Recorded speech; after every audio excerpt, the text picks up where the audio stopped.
ಇನ್ನು ದರ್ಶನ್ ಅವರಿಗೆ ಯಾವುದೇ ಆಪರೇಷನ್ ಆಗಲಿಲ್ಲ, ಸರ್ಜರಿ ಇಲ್ಲದೇ ದರ್ಶನ್ ಇವತ್ತು ಡಿಸ್ಚಾರ್ಜ್ ಆಗಿದ್ದಾರೆ. BGS ಆಸ್ಪತ್ರೆಯಿಂದ ಅವ್ರನ್ನ ಡಿಸ್ಚಾರ್ಜ್ ಮಾಡಲಾಗಿದೆ. ನೇರವಾಗಿ ಅವರು ಹೊಸಕೆರೆಹಳ್ಳಿಯಲ್ಲಿರುವಂಥ ಮನೆಗೆ ಬಂದಿದ್ದಾರೆ. 2-3 ದಿನಗಳ ಕಾಲ ಇದೇ ಫ್ಲಾಟ್ನಲ್ಲೇ ಇರ್ತಾರೆ ದರ್ಶನ್. ದೇವರು ದಿಂಡ್ರಿ ಹೋಗುವಂಥ ಕಾರ್ಯಕ್ರಮ ಕೂಡ ಇತ್ತು, ಆದರೆ ಎಲ್ಲೂ ಹೋಗ್ತಾ ಇಲ್ಲ. 3 ದಿವಸ ಮನೆಯಲ್ಲೇ ವಿಶ್ರಾಂತಿ, ಅದಾದ ಮೇಲೆ ದೇವಸ್ಥಾನಕ್ಕೆ ಹೋಗ್ತಾರಂತೆ.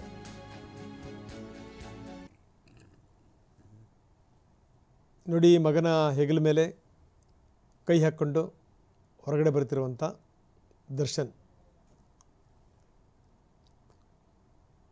ಅಂತೂ ಇಂತೂ ಸುದೀರ್ಘವಾಗಿ ಆಸ್ಪತ್ರೆಯಲ್ಲಿದ್ದರು. 1.5 ತಿಂಗಳು ಆಸ್ಪತ್ರೆಯಲ್ಲಿದ್ದಂಥ ದರ್ಶನ್ ಡಿಸ್ಚಾರ್ಜ್ ಆಗಿದ್ದಾರೆ.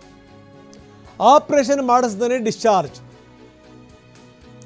ಸರ್ಜರಿ ಅಗತ್ಯ ಇದೆ ಅಂತ ನಾಗೇಶ್ ಅವರು ಬಲವಾಗಿ ವಾದ ಮಂಡಿಸಿದ್ರು. ನೀವೇನಾದರೂ ಇದಕ್ಕೆ ಅವಕಾಶ ಕೊಡಲಿಲ್ಲ ಅಂತಂತಂದರೆ ಪ್ಯಾರಲಿಸಿಸ್ ಆಗಿಬಿಡಬಹುದು ಅಂತ ಒಂದು ಅಪಾಯ ಇದೆ ಅನ್ನುವಂಥ ಮಾತು. ಇದನ್ನು ನಾವು ಹೇಳ್ತಿರುವಂಥದ್ದಲ್ಲ, ಸರ್ಕಾರಿ ವೈದ್ಯಾಧಿಕಾರಿಗಳೇ ಇದನ್ನು ಹೇಳಿದ್ದಾರೆ, ಬಿಮ್ಸ್ನವರೇ ಇದನ್ನು ಹೇಳಿದ್ದಾರೆ ಅನ್ನುವಂಥ ಮಾತನ್ನು ಅವ್ರು ಹೇಳಿದರು. ಆದರೆ ಇಲ್ಲಿ ತನಕ ದರ್ಶನ್ಗೆ ಆ ರೀತಿಯ ಆಪರೇಷನ್ ಆಗಿಲ್ಲ. ವೈದ್ಯಕೀಯ ವಿಚಾರಕ್ಕೆ ಸಂಬಂಧಪಟ್ಟಂಗೆ ಅದು ಹೇಳೋದು ಕಷ್ಟ, ಯಾಕಂದರೆ ಯಾವ್ಯಾವ ಕಾರಣದಿಂದ ಆಗಿಲ್ಲ ಏನು ಎತ್ತ ಅಂತ. ಯಾಕಂದರೆ ನೀವು ಈ ಬೆನ್ನುಮೂಳೆ ಆಪರೇಷನ್ ಇದೆಯಲ್ಲ, ಅದನ್ನೇನಾದರೂ ಮಾಡ್ಸೋಕ್ಕೋಗಿ ಎಡವಟ್ಟಾಯಿತು ಅಂತಂತಂದರೆ ಜೀವನ ಪರ್ಯಂತ ಮೂಲಲ್ಲಿರಬೇಕು ಅಂಥ ಸ್ಥಿತಿ ಬಂದುಬಿಡುತ್ತೆ. ಕೆಲವರಂತೂ ಬೆನ್ನುಮೂಳೆಯ ಆಪರೇಷನ್ ಮಾಡಿಸ್ಕೊಂಡು ಬಹಳ ಯಾತನೆ ಅನುಭವಿಸಿರುವಂಥವ್ರು ಇದ್ದಾರೆ. ಹೀಗಾಗಿ ಯಾಕೋ ಇವರಿಗೆ ಆಪರೇಷನ್ ಬಗ್ಗೆ ಅಷ್ಟಾಗಿ ಒಲವಿರಲಿಲ್ಲ. ಇಲ್ಲ, ಇನ್ನೂ ಏನಾದರೂ ಮಿತಿಮೀರಿ ಹೋಗುವಂಥ ಸಂದರ್ಭದಲ್ಲಿ ಮಾಡಿಸೋಣ, ಬೇಡವೇ ಬೇಡ ಅಂತ ಇದಕ್ಕೋಸ್ಕರ ಹಲವಾರು ಬಾರಿ ಸಿದ್ಧತೆಗಳನ್ನು ಮಾಡಿಕೊಂಡಿದ್ರು ಸರ್ಜರಿಗೆ. ಆದರೆ ಸರ್ಜರಿ ಆಗಲಿಲ್ಲ. ಸೊ ಇದರ ಆಧಾರದ ಮೇಲೇ ಅವರಿಗೆ ಜಾಮೀನು ಸಿಕ್ಕಿದ್ದು. ಆಪರೇಷನ್ ಆಗಲೇಬೇಕು ಅನ್ನುವಂಥ ಕಾರಣಕ್ಕೋಸ್ಕರ ಆಪರೇಷನ್ ಆಗದನೇ, ಆಪರೇಷನ್ ಮಾಡಿಸ್ದನೇ ಡಿಸ್ಚಾರ್ಜ್ ಆಗಿದ್ದಾರೆ.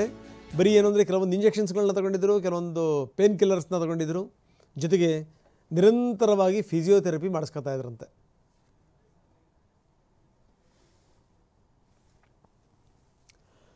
ಬರೀ ನಮ್ಮ ಪ್ರತಿನಿಧಿ ರಮೇಶ್ ಈಗ ನಮ್ಮೊಂದಿಗೆ ನೇರ ಸಂಪರ್ಕದಲ್ಲಿದ್ದಾರೆ. ರಮೇಶ್, ನಾವು ನೋಡ್ತಾ ಇದ್ದೀವಿ ಏನು ಅಂದರೆ, ಈಗ ಯಾಕೆ ಅವರಿಗೆ ಮಧ್ಯಂತರ ಜಾಮೀನು ಸಿಕ್ತು ಅಂತಂದರೆ ಆಪರೇಷನ್ ಆಗಬೇಕು ಅಂತ. ಇದಕ್ಕೆ ಸಂಬಂಧಪಟ್ಟಂಗೆ ಬಲವಾದಂಥ ವಾದವನ್ನು ಮಂಡಿಸಿದರು ನಾಗೇಶ್. ಅವ್ರು ಹೇಳಿದ್ದೇನು ಅಂತಂದರೆ, ನೀವು ಈ ರೀತಿ ಏನಾದರೂ ಕೊಡಲಿಲ್ಲ, ಏನಾದರೂ ಡಿಲೇ ಮಾಡಿದ್ರಿ ಅಂತಂತಂದರೆ ಒಂದು ಭಾಗನೇ ಬಿದ್ದು ಹೋಗ್ಬಿಡ್ಬೋದು, ಅವರಿಗೆ ಪ್ಯಾರಲಿಸಿಸ್ ಆಗ್ಬೋದು ಅನ್ನುವಂಥ ವಾದವನ್ನು ಕೂಡ ಮಂಡಿಸಿದರು. ಹೀಗಾಗಿ ಕೋರ್ಟಿಂದ ಅವರಿಗೆ ಮಧ್ಯಂತರ ಜಾಮೀನು ಕೂಡ ಸಿಕ್ಕಿತ್ತು.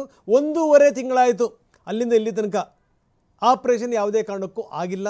ಆಪರೇಷನ್ ಮಾಡಿಸ್ಕೊಳ್ಳೋಕೆ ಇವ್ರಿಗೂ ಕೂಡ ಮನಸ್ಸಿಲ್ವಂತೆ. ವಿಪರೀತಕ್ಕೆ ಹೋದಂಥ ಸಂದರ್ಭದಲ್ಲಿ ಮಾತ್ರ ನಾನು ಆಪರೇಷನ್ ಮಾಡಿಸ್ಕೊತೀನಿ ಅನ್ನುವಂಥ ಮಾತನ್ನು ದರ್ಶನ್ ಹೇಳ್ತಾ ಇದ್ದಾರಂತೆ. ಇವತ್ತು ಡಿಸ್ಚಾರ್ಜ್ ಕೂಡ ಆಗಿದ್ದಾರೆ.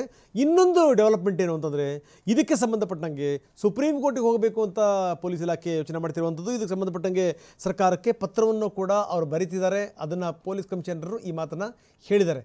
ಮುಂದೆ ಏನು ರಮೇಶ್?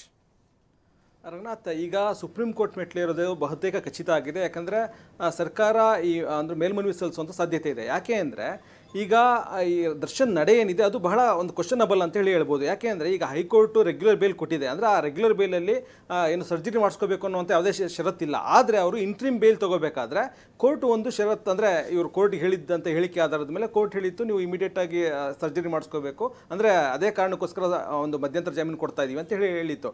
ಆದರೆ ಅದಾಗಿ ಇಷ್ಟು ದಿವಸ ಆದರೂ ಕೂಡ ಅವ್ರು ಸರ್ಜರಿಗೆ ಒಳಗಾಗಿಲ್ಲ. ಜೊತೆಗೆ ವಿಮ್ಸ್ ಆಸ್ಪತ್ರೆ ವೈದ್ಯರು ಕೂಡ ಸರ್ಜರಿ ಅತ್ಯಗತ್ಯ ಅಂತೇಳಿ ವರದಿಯನ್ನು ಕೊಟ್ಟಿದ್ದರು. ಅದಾದಮೇಲೆ BGS ವೈದ್ಯರು ಕೂಡ ಹೈಕೋರ್ಟ್ಗೆ ಕೊಟ್ಟಂಥ ಒಂದು ರಿಪೋರ್ಟ್ನಲ್ಲಿ ಇವರು ಸರ್ಜರಿ ಅವಶ್ಯಕತೆ ಇದೆ, ಡಿಸೆಂಬರ್ 11ನೇ ತಾರೀಕು ಸರ್ಜರಿಗೆ ಒಳಗಾಗ್ತಾರೆ ಅನ್ನುವಂಥ ಮಾಹಿತಿಯನ್ನು ಕೂಡ ಕೊಟ್ಟಿತ್ತು. ಆದರೆ ಇದುವರೆಗೂ ಕೂಡ ಅವರು ಸರ್ಜರಿಗೆ ಒಳಗಾಗಿಲ್ಲ. ಈಗ ಸುಪ್ರೀಂ ಕೋರ್ಟ್ಗೆ ಈಗ ಮೇಲ್ಮನವಿ ಸಲ್ಲಿಸಿದ್ರೆ ಆಗ ದರ್ಶನ್ ನಡವಳಿಕೆಯನ್ನು ಕೂಡ ಕೋರ್ಟ್ ಗಮನಕ್ಕೆ ತರಬಹುದು, ಸುಪ್ರೀಂ ಕೋರ್ಟ್ ಗಮನಕ್ಕೆ. ನೋಡಿ, ಈ ರೀತಿ ಕೋರ್ಟ್ ದಾರಿ ತಪ್ಪಿಸಿದ್ದಾರೆ.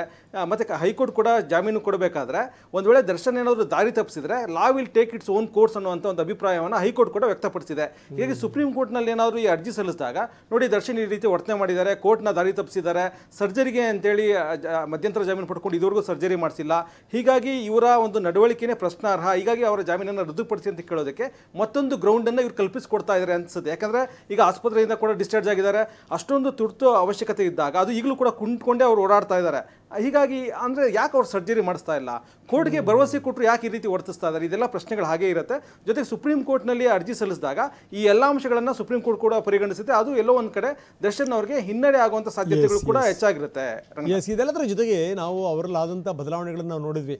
ಮೊದಲೇನು ಅಂತಂದರೆ ಭಾಳ ಠೀಕ್ ಠಾಕ್ ಆಗಿ ಓಡಾಡ್ತಿದ್ದಂಥ ದರ್ಶನ್ ಅದಾದಮೇಲೆ ಯಾವ ರೀತಿ ಕುಂಟುತ್ತಾ ಹೋದರು, ಜೊತೆಗೆ ಅವ್ರ ಪತ್ನಿ ಕೊಟ್ಟಂಥ ಬ್ಯಾಗನ್ನು ಕೂಡ ಎತ್ಕೊಳ್ಳೋಕೆ ಅವ್ರು ಒದ್ದಾಡ್ತಾ ಇದ್ರು, ನಿಂತಲ್ಲೇ ಅವರು ಮೈ ಮುರಿತಾ ಇದ್ರು, ಭಗ್ಗಗೂ ಕೂಡ ತೊಂದರೆ ಪಡ್ತಾ ಇದ್ರು. ಇವೆಲ್ಲವೂ ಕೂಡ ಅಂದರೆ ವಿಪರೀತ ತೊಂದರೆಯಲ್ಲಿದ್ದೀನಿ ಅಂತ ಅನ್ನುವಂಥ ಅನ್ಲಿಕ್ಕೆ ಏನೇನು ಬೇಕಲ್ಲ ಅದೆಲ್ಲ ಮಾನದಂಡಗಳು ಕೂಡ ಇದರಲ್ಲಿವೆ. ಜೊತೆಗೇನು ಅಂತಂದರೆ ಸರ್ಕಾರಿ ಅಧಿಕಾರಿಗಳೇ, ವೈದ್ಯಾಧಿಕಾರಿಗಳೇ ಕೊಟ್ಟಂಥ ಸರ್ಟಿಫಿಕೇಟು. ನನಗನ್ನಿಸುತ್ತೆ ನೀವು ಹೇಳ್ದಂಗೆ ಏನಾದರೂ ಇದು ಉಲ್ಟಾ ಹೊಡಿತು ಅಂತಂದರೆ ಬೆಂಕಿಯಿಂದ ಬಾಣ್ಲಿಗೆ ಬಿದ್ದಂಗೆ ಆಗಲ್ಲ ರಮೇಶ್.